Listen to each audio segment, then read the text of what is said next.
બનાસકાંઠા જિલ્લામાં આવેલા પાલનપુરની નગરપાલિકાની સામે આવેલી શાક માર્કેટ ઇમારત છેલ્લા ઘણા સમયથી જર્જરિત હાલતમાં જોવા મળી રહી છે, જેના કારણે જિલ્લાભરમાંથી આવતા લોકોના માથે મોતનું જોખમ તોળાઈ રહ્યું છે।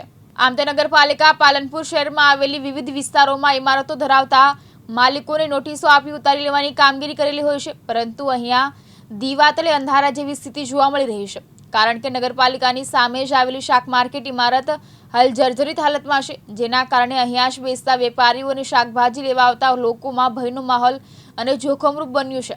સ્થાનિક લોકોનું માનીએ તો પાલનપુર નગરપાલિકા તંત્ર દ્વારા આ અંગે કોઈ જ ધ્યાન આપવામાં આવતું નથી।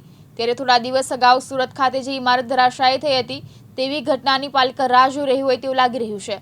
ત્યારે માર્કેટ જિલ્લાના મુખ્ય મથકે હોવાથી અસંખ્ય લોકો શાકભાજી લેવા માટે આવે છે, તે દરમિયાન કોઈ ઘટિત ઘટના ઘટે તો જવાબદાર કોણ? ત્યારે હવે શું રહ્યું છે કે પાલિકા તંત્ર વહેલી તકે આ અંગે પગલાં લે કે નહીં, કે પછી ઘોર નિંદ્રામાં રહે છે, તે જોવું રહ્યું। પાલનપુર નગરપાલિકાની એક્ઝેક્ટ સામે જ આવેલી શાક માર્કેટ જે વર્ષોથી આ શાક માર્કેટ છે અને જર્જરિત હાલતમાં છે। અત્યારે નગરપાલિકા દ્વારા પ્રી મોન્સૂન પ્લાનિંગ અંતર્ગત અને વરસાદી માહોલના અંતર્ગત આ લોકોએ નોટિસો પાઠવવામાં આવી છે જર્જરિત મકાનો બાબતે, અને તેમને માત્ર નોટિસથી જ આ લોકો સંતોષ માને છે, પણ દીવા તળે અંધારો જેવી પરિસ્થિતિ સર્જાઈ છે। માત્ર માર્કેટ અને નગરપાલિકાની વચ્ચે એક રોડ આવેલો છે, ત્યાં બેઠે બેઠે બી ઓફિસમાં બેઠે બેઠે બી અમને આ દેખાય છે એવી જર્જરિત હાલત છે।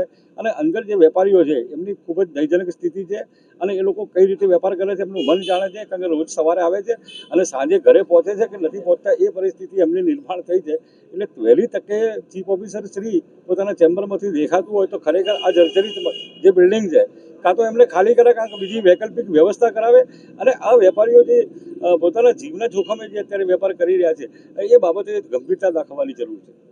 જો કોઈ ગ્રાહક શાકભાજી ખરીદવા આવે એ તમે કોઈ ઘટિત ઘટના ઘટે તો જવાબદાર છો?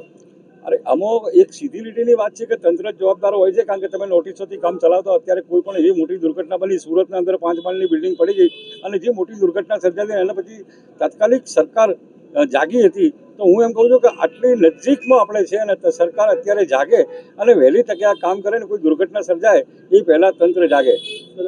સીતાબ કાદરી, પાલનપુર। બનાસકાંઠા જિલ્લાના મુખ્ય મથક ખાતે જે પાલનપુર નગરપાલિકા આવેલી છે, આ નગરપાલિકા સતત વિવાદમાં ઘેરાયેલી છે। આ પાલનપુર નગરપાલિકાની સામે જ એક વધુ વિવાદ સામે આવ્યો છે। આ વિવાદ ફક્ત રોડનું અંતર હોય તેવો દ્રશ્યો સામે આવે છે।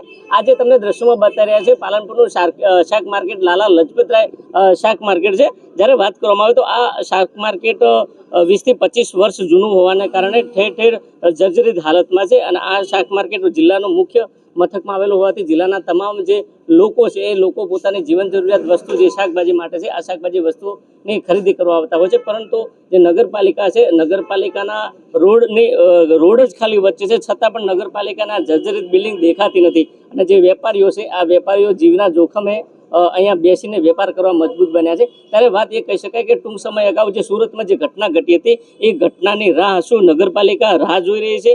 કોઈ ઘટના ઘટે, કોઈનો જીવ જોખમમાં જાય તો જવાબદાર કોણ? તેને લઈને પાલનપુર નગરપાલિકા સામે અનેક સવાલ ઊભા થયા છે।